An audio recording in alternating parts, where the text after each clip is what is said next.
Everyone in that mansion had an opinion about the new maid. The other staff thought she was too quiet. The house manager thought she was too slow. And the billionaire who owned the house had decided, after one very bad morning, that she was careless and disposable and barely worth acknowledging when she passed him in the corridor. She had been there for 6 weeks and she had already become invisible in the specific way that people become invisible when the person with power in a space has decided they do not matter.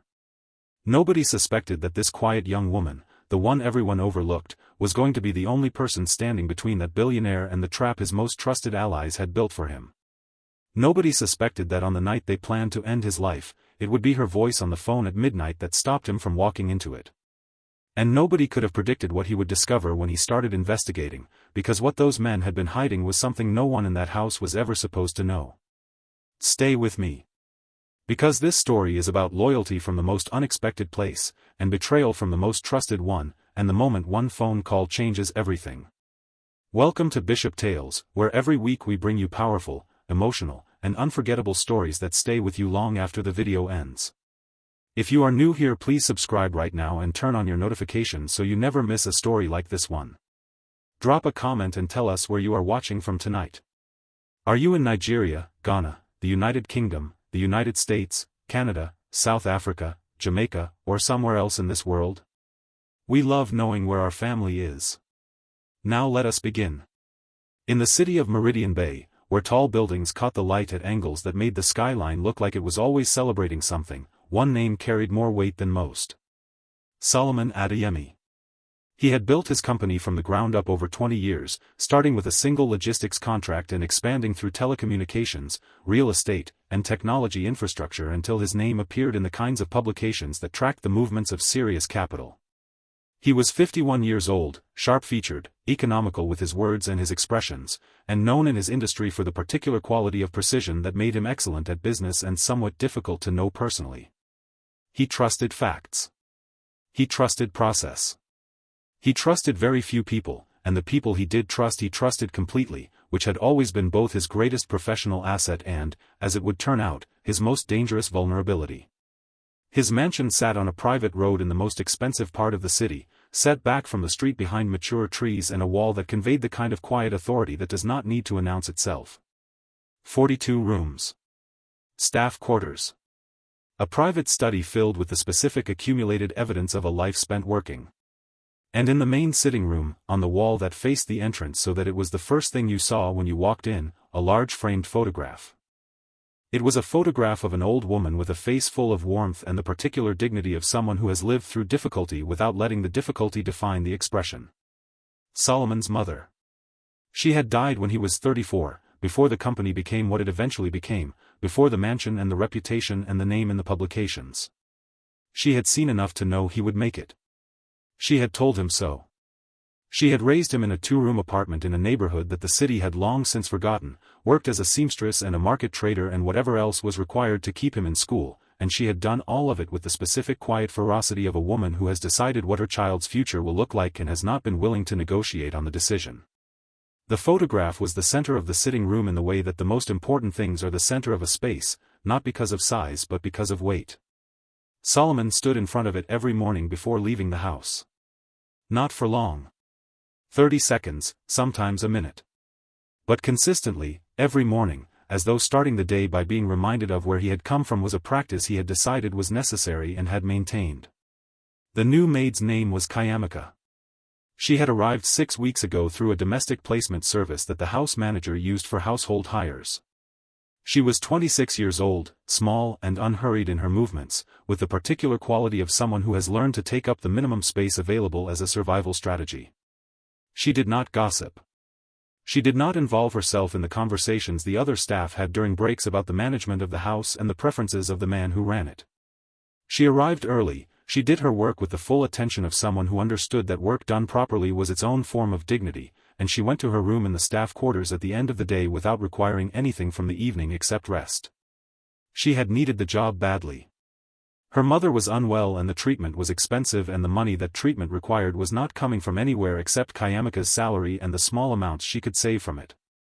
This fact was not known to anyone in the house because she had not told anyone and she did not consider it a relevant disclosure. She had come to work. She was working. The details of why she needed to work were her own business. On a Tuesday morning in the 6th week of her employment she was cleaning the main sitting room. She moved through it methodically, working from the far end toward the entrance, clearing surfaces and wiping them down and moving everything with the careful attention of someone who understands that other people's things deserve to be handled as though they matter.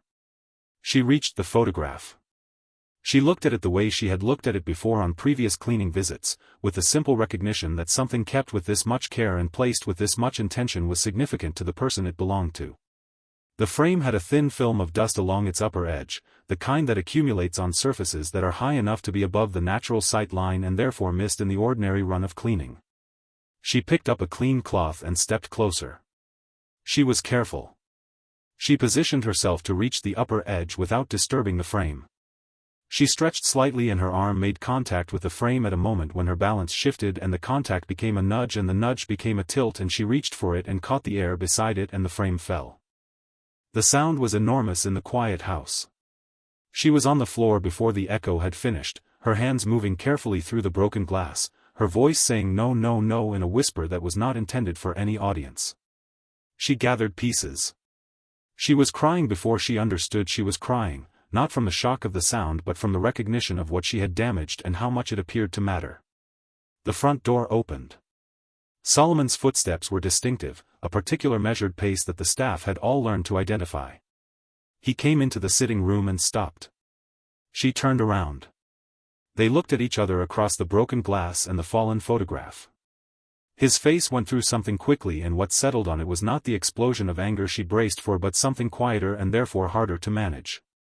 He walked to the photograph and picked it up with hands that were not entirely steady, and that small involuntary tremor told her things about how much this mattered that no anger could have communicated more clearly. He asked who had done this. She said she had. She said it was an accident, she had been trying to clean the frame, she had not meant to disturb it. He said stop. He looked at the photograph and then at her and said she had no idea what this was to him. She said she was sorry. She said she had not known. He said she had not known but it was still broken. He was quiet for a moment in the particular way of someone managing something larger than the situation in front of them. Then he said from this point forward she was not to touch anything in the house without explicit permission. She was especially not to come near that wall again. He said she still had a job but one more mistake of any kind would end that. He said it and walked away and she stood among the broken glass and cried quietly in the empty sitting room. That was the morning everything changed between them, or rather the morning the distance between them became a policy rather than simply a fact of their different positions in the household. He did not fire her. He did something that was in some ways harder to navigate. He treated her as though she barely existed. When she passed him in corridors he looked through her. When she completed work and reported it to the house manager would return with instructions to redo it, not because it was inadequate but because it was an available mechanism for communicating that she was being watched and found wanting. The other staff noticed. Some felt sympathy. Some felt it was deserved. Most felt it was something to observe from a safe distance because positioning oneself in relation to the feelings of the person who controlled the household was a calculation everyone made and few made the same way. Chiamaka said nothing. She continued to arrive before anyone else. She continued to do her work with the same full attention. She ate quietly, rested when she could, sent money to her mother when she could, and endured the specific difficulty of being present in a space where the person with the most power in it has decided you are not worth his acknowledgement. It was not comfortable. She would not have described it as comfortable. But it was survivable and she had experience with surviving. 3 weeks after the incident with the photograph, she was assigned to clean the utility storage room at the far end of the east wing. It was a space rarely used, dusty and close-smelling and lit by a single overhead bulb. She worked quietly in the way she worked everywhere, her bucket beside her and her cloth moving across surfaces. The back wall of the storage room had a door that opened onto a narrow exterior passage between the east wing and the outer wall of the compound, a passage used occasionally by maintenance staff. The door was old and its fit in its frame was imperfect. Sound passed through the gap around its edges with relative ease. She heard voices from the passage outside. She was not trying to hear them. She was doing her work and the voices arrived through the gap in the door the way sounds arrive through the gaps in things, without being invited and without regard for whether the listener is prepared for what they are carrying. She recognized the voices. 3 men. She had seen them come to the house on several occasions over the past 6 weeks, always arriving with the particular ease of people who are accustomed to the space and its occupant. They laughed with Solomon at dinner. They called him by a nickname she had heard other staff remark on, with the observation that only his oldest and closest associates used it. They had been with him since the early years of the company, the ones who had grown alongside it and whose own positions and wealth were substantially the product of being in his orbit and receiving what being in his orbit provided. She was not able to hear every word clearly through the gap. She heard fragments. She pieced them together with the attention of someone who has learned to pay attention to things that feel important before understanding why they feel important. What she assembled from the fragments was this: there was a meeting planned for the following evening, late, positioned as urgent business requiring Solomon's immediate presence. The meeting was not what it was presented as. Something was arranged for when he left the house. One of the men said the phrase "when he steps out" with a finality that was not about a business meeting. Another said it was already in position. The third said by tomorrow night it would be finished. She stood in the storage room with her cloth in her hand and the overhead bulb above her and listened until the voices moved away down the passage and disappeared. Then she stood in the silence for a long time. Her mind moved through the information carefully. She was aware of how this would look if she reported it. She was aware that she was a maid who had broken the man's most treasured possession 6 weeks ago and had been treated with cold contempt since that morning. She was aware that coming to him with this would invite the interpretation that she was making trouble or constructing a story. She was aware that he might not believe her. She was aware that if she was wrong about what she had heard there would be consequences for her employment and possibly beyond it. She was also aware that if she was right and she said nothing and something happened, she would have been the person who could have prevented it and had not. She went to bed that night and did not sleep. She lay in the narrow bed in the staff quarters and turned the decision over and over in the dark and arrived at the same place each time she completed the turning. She could not be the person who stayed quiet because the alternative was inconvenient. Whatever he thought of her, whatever had passed between them since the photograph, staying silent about something this serious was not something she was capable of doing. It was not who she was. And who she was had survived a great deal more than discomfort. Now friends, I need to pause here for just a moment. Because if you are watching this story and something in your chest is asking what you would have done in her position, you are exactly where Bishop Tales wants you to be. Please like this video right now and drop a comment below. Tell us honestly, would you have made the call? Would fear have stopped you? Tell us in the comments. We read every single one. And if you have not subscribed yet, please do it right now. Because what happens after she picks up that phone is going to change everything you thought this story was about. The following evening settled over the mansion with the particular quality of evenings that carry weight without anyone in them yet understanding the source of the weight. The household had moved through the day normally. Staff came and went. Meals were prepared and served. The house operated with its ordinary efficiency. Solomon had received a message in the afternoon, an urgent meeting, significant investors, 10:30 that evening, an address he did not recognize but which had been sent through a channel he trusted. He told his driver to prepare the car. He went to his room to change. Chiamaka knew the meeting was real in the practical sense that it had been scheduled and accepted and the car was being prepared. She knew the meeting was not safe in the sense that she had heard what she had heard and had spent the past 20 hours unable to account for it in any benign way. She sat on her bed in the staff quarters with her phone in her hands and the home screen on, and she looked at his name in her contacts for a long time. She thought about the morning of the photograph. She thought about every day since then, every corridor he had walked through her line of sight without acknowledgement, every piece of work she had completed that had been sent back without reason. She thought about the position she was in, the vulnerability of it, the ease with which her credibility could be dismissed by a man who had already decided she was careless. She thought about her mother and the treatment costs and the salary that was the only reason those costs were being met. Then she thought about the phrase. When he steps out, it will be finished. She pressed call. The phone rang 4 times. He answered with the single word yes, the tone of a man who answers a number he does not expect a significant call from and has allocated the minimum politeness required by courtesy. She said, "Sir." She said, "Please do not leave the house tonight." There was a silence. He said, "What?" She said, "Please, sir, I know how this sounds, but please listen to me." She told him what she had heard. She said it as clearly and as specifically as she could, the voices, the passage, the words she had caught, the phrase that had stayed with her. He was quiet for a long time after she finished. He said, "Why are you telling me this?" The question surprised her because it was not the question she had prepared for. She had prepared for disbelief. She had prepared for dismissal. She had not prepared for a question about her motivation. She said, "Because it is not right." She said even if he did not think well of her, even if things between them had been difficult, she could not watch something bad happen to him and have said nothing. She said he had given her a job when she needed one and she respected that, and she was not going to use the difficulties between them as a reason to stay silent about something that could cost him his life. The silence that followed was of a different quality from the ones before it.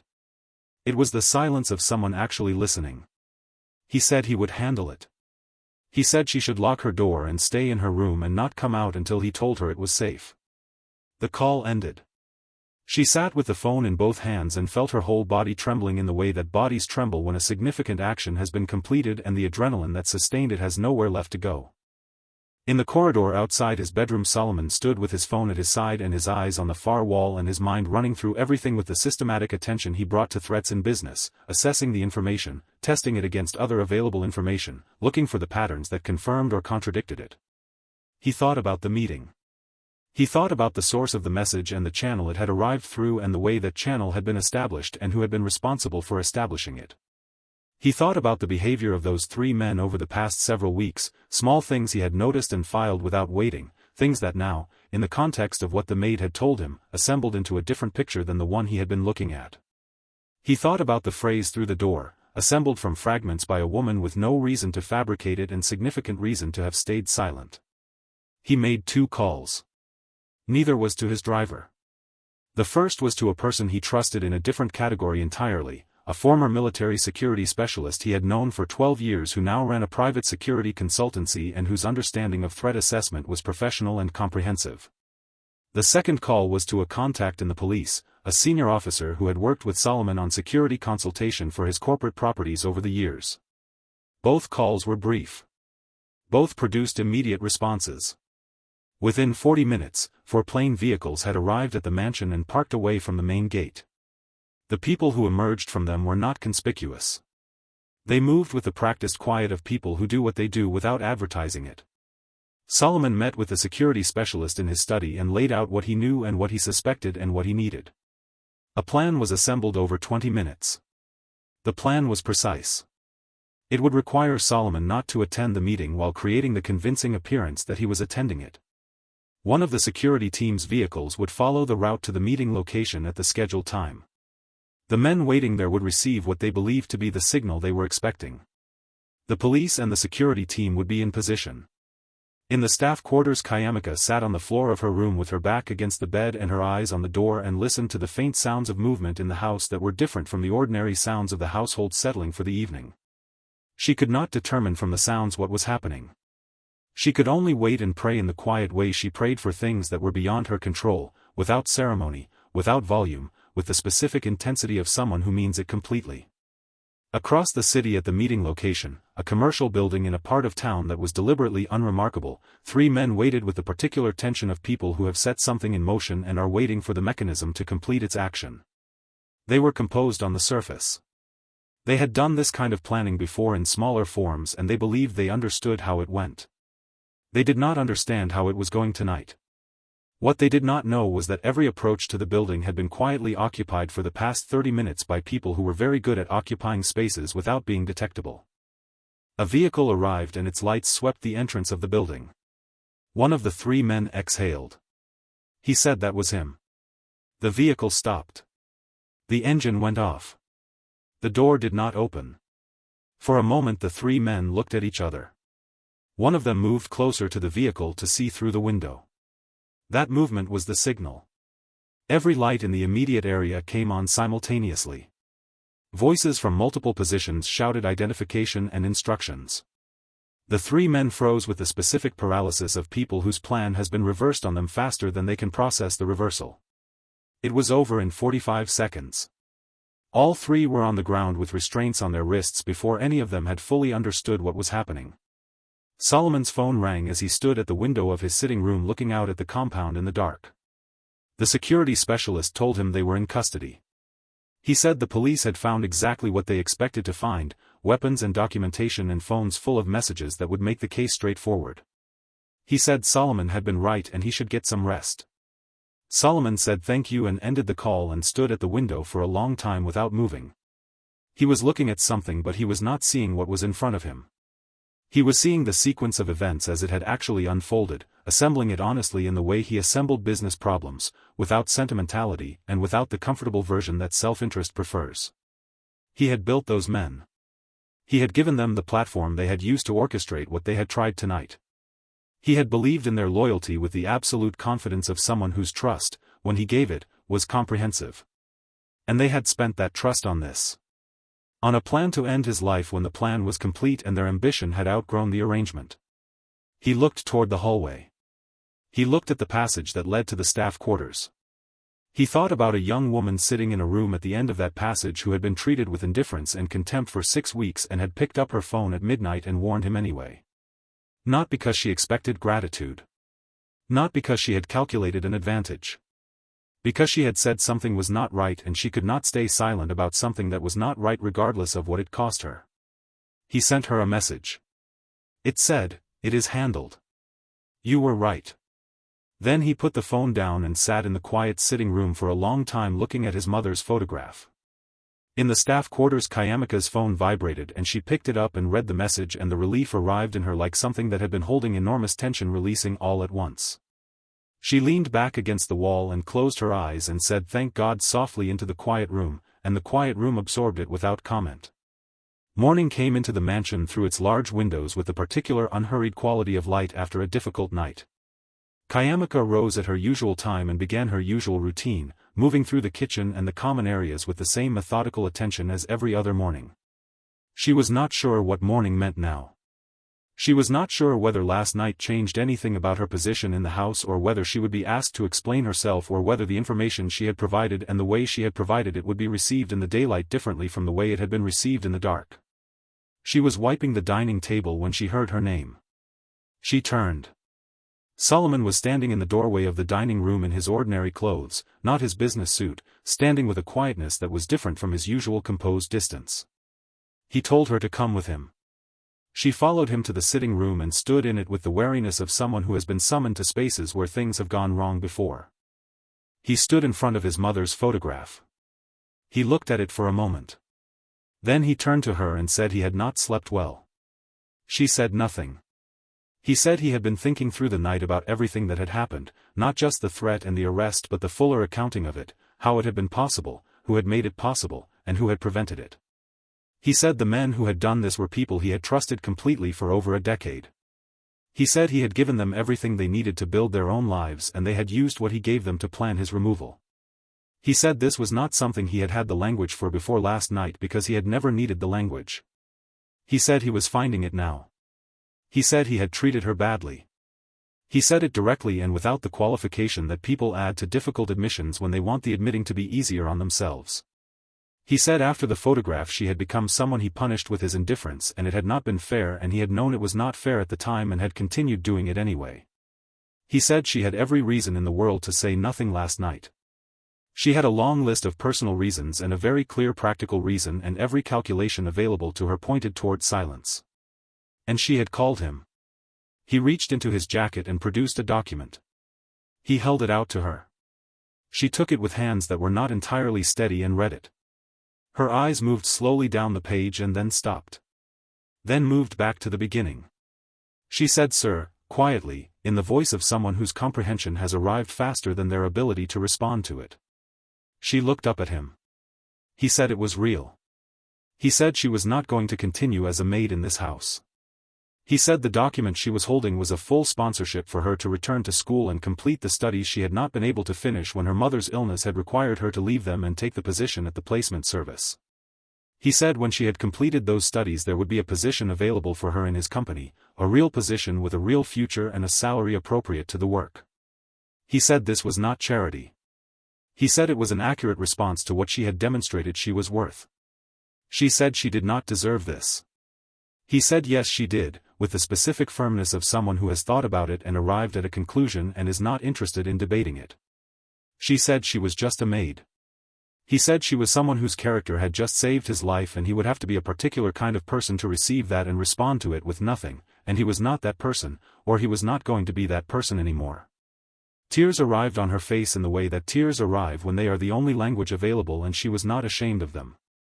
She said her mother was sick and the salary had been going toward the treatment and she did not know how she would manage the treatment costs if the position ended. He said the document she was holding also covered her mother's medical expenses for the duration of the treatment. She looked at the document again and then at him and said nothing because there was nothing adequate available. He looked at his mother's photograph. He said his mother had always told him something. She had said, pay attention to the people around you because character does not announce itself. It reveals itself. He said he had stopped paying attention. He said the men he had trusted completely had never given him the evidence for that trust that she had given him in a single phone call on the worst possible night to call. He said he understood something now that he had not understood 6 weeks ago, and he was grateful for the understanding even though the way it had arrived had been expensive. The news of the arrests reached the industry quickly and spread in the particular way of significant information in concentrated professional communities, through the networks that connect people who work in similar spaces and track each other's movements. The 3 men who had sat at Solomon's table and attended his events and received his support for over a decade were now the subject of the specific public shame that follows when private betrayal becomes public record. Their communications had been comprehensive and damning, and the legal case was the kind that does not require extended argument to make. The story told itself. In the house, things changed in the gradual and specific way that things change when the person with the most power in a space has genuinely revised their understanding of a situation. Chiamaka was no longer assigned the work designed to be redone. The house manager's instructions became straightforward and reasonable. The atmosphere in the household shifted without anyone formally announcing that it had shifted. The other staff registered the change without fully understanding its source and adjusted their behavior accordingly, the way households adjust when the person at the center has reached a different conclusion about something important. Chiamaka spent 3 months completing the transition out of the household position and into the educational program the sponsorship had arranged. She went to classes and found that her mind, which had not been given adequate material to work with for the past difficult years, responded to adequate material with a gratitude and a hunger that surprised her. She worked hard. She sent money home for her mother's treatment.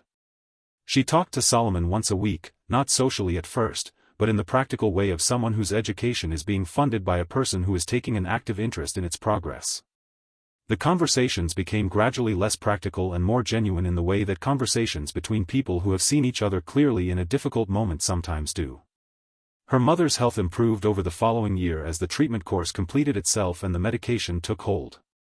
The particular relief of watching a sick parent begin to recover is not something that can be adequately described, only recognized by people who have experienced it, and Chiamaka experienced it with the full depth of someone for whom the possibility of the alternative had been present and real for a very long time. The position Solomon had mentioned when the documents were signed became real when her studies were complete. She came into the company's operations team as a junior analyst and found that the skill she had honed in the most unlikely environment, the skill of paying attention to things that other people were not watching and correctly reading what they meant, was precisely the skill that analysis required. She was good at the work in the way that people are good at things that make use of what they actually are rather than what they are pretending to be. Solomon stood in his sitting room one evening about 2 years after the night of the phone call, looking at his mother's photograph. It had been reframed after the original accident, and the restoration had been done with enough care that the photograph itself was undamaged and the frame was perhaps even more carefully chosen than the original had been. He had stood in front of it every morning for 2 years since the night he had almost not come home to stand in front of it again. The practice had not changed. The understanding of why it mattered had deepened. He thought about what his mother had always told him. Character does not announce itself. It reveals itself. He thought about the morning a young woman had reached for the edge of this frame and sent it to the ground and wept on his floor among the broken glass. He thought about the 6 weeks of indifference that had followed. He thought about what it had taken, the specific combination of integrity and courage and the refusal to make the convenient choice, for that young woman to pick up a phone at midnight and warn a man who had treated her as though she did not matter that the people he had trusted most were about to take his life. He thought about what his mother would have said. She would have said she told him. She would have said pay attention to who people actually are, not who you expect them to be, not who has the better address or the longer history or the more convincing performance. Pay attention to what people do when doing the right thing costs them something. Because that is the only evidence that actually tells you anything worth knowing.